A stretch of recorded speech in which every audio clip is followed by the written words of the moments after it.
नमस्ते दोस्तों, आप सभी का हमारे YouTube चैनल में तहे दिल से स्वागत है। दोस्तों, आप सभी को होली की ढेर सारी शुभकामनाएं। आप अच्छे से होली खेलें, हमारी यही दिल से दुआ है। इस साल दोस्तों होली की तारीख को लेकर थोड़ा मतभेद है। कुछ जगहों पर 6 मार्च तो कुछ जगहों पर 7 मार्च को होलिका दहन किया जाएगा। फाल्गुन मास की पूर्णिमा पर होलिका दहन होता है। होलिका दहन की तारीख को लेकर थोड़े मतभेद हैं, लेकिन होली 8 मार्च को खेली जाएगी। ये पर्व रात्रि जागरण का है। इस दिन रात में जागकर मंत्र जाप और ध्यान करने की परंपरा है। बहुत सारे ज्योतिषाचार्यों का कहना है कि होली की रात मंत्र जप करने पर पूजा जल्दी सफल हो सकती है। संयम रखकर गुरु मंत्र का जप करना चाहिए। मान्यता है कि होली की रात किया गया मंत्र जाप पूरे साल प्रभावशाली रहता है। होली, दिवाली, नवरात्रि और शिवरात्रि ये सभी रात्रि जागरण के पर्व हैं। इन पर्वों पर रात में पूजा करने की परंपरा है। इन त्योहारों पर रात्रि जागरण करना चाहिए। अपने इष्ट देव की पूजा भी करनी चाहिए और मंत्र जप आदि करें। इस साल होलिका दहन के समय सूर्य शनि की सूती कुंभ राशि में रहेगी। इस कारण ये पर्व तंत्र मंत्र साधकों के लिए भी बहुत ही खास रहेगा। होलिका दहन से प्राप्त राख का भी खासा महत्व माना जाता है। कहते हैं कि होली जलने के बाद जो राख होती है वो सामान्य राख नहीं होती। होली राख को बहुत ही शुभ माना जाता है।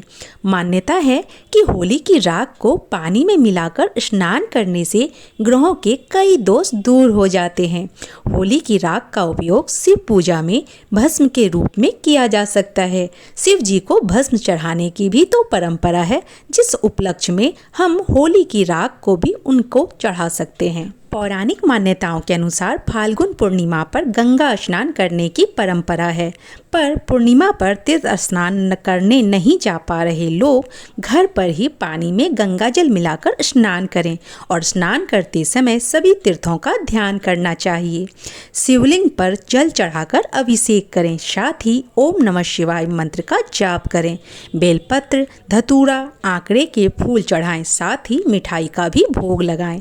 हनुमान जी के सामने दीपक जलाकर हनुमान चालीसा का पाठ करें। भगवान श्री कृष्ण का अभिषेक करें। ओम कृष्णाय नमः मंत्र का जाप करें। भगवान विष्णु और महालक्ष्मी का भी अभिषेक करें तो बहुत ही शुभ होगा।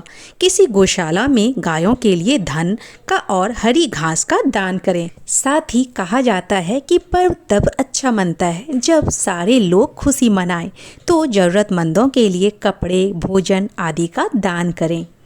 दोस्तों, मान्यता है कि होली के दिन भगवान विष्णु की पूजा के साथ आंवले की पेड़ की पूजा करने से सारी मनोकामनाएं पूर्ण होती हैं, सांसारिक सुख प्राप्त होते हैं, साथ ही मोक्ष की भी प्राप्ति होती है। यही वजह है कि इस तिथि को आमलकी एकादशी भी कहते हैं। भगवान विष्णु को पीला रंग बेहद ही पसंद है, इसलिए इस दिन पीले रंग के कपड़े पहनने चाहिए, जिससे कि व्रत का पूरा फल मिले। इस एकादशी पर केला, केसर या हल्दी का भी दान करें, साथ ही आंवले का भी दान करें। इन चीज़ों के दान से पुण्य फल मिलता है। आमलकी एकादशी पर आंवले का उपटन लगाना चाहिए, साथ ही आंवले के जल से नहाना चाहिए। इस दिन आंवले के पेड़ के नीचे बैठकर भगवान विष्णु की पूजा करने से सारी मनोकामनाएं पूर्ण होती है। होलाष्टक के संबंध में धर्म और ज्योतिष की अलग अलग मान्यताएं हैं। ज्योतिषों की माने तो होलाष्टक के दिनों में अधिकतर ग्रहों की स्थिति शुभ कार्यों के नजरिए से सही नहीं रहती। इस कारण इन दिनों में शुभ कार्यों के लिए शुभ मुहूर्त नहीं होते। अगर इन दिनों में शुभ कार्य किए जाएं तो पूरे विफल होने की संभावनाएं रहती है। ज्योतिषियों और विद्वानों के द्वारा होली यानी कि फाल्गुन पूर्णिमा से पहले की 8 तिथियों में शुभ कार्य नहीं किए जाते हैं। ऐसा कहा जाता है कि इन दिनों इस 8 तिथियों में हिरण्यकशिपु ने अपने पुत्र प्रहलाद को तरह तरह की यातनाएं दी थी और वह अपने पुत्र को मारना चाहता था। भगवान विष्णु की कृपा से हर बार प्रहलाद बच जाते थे।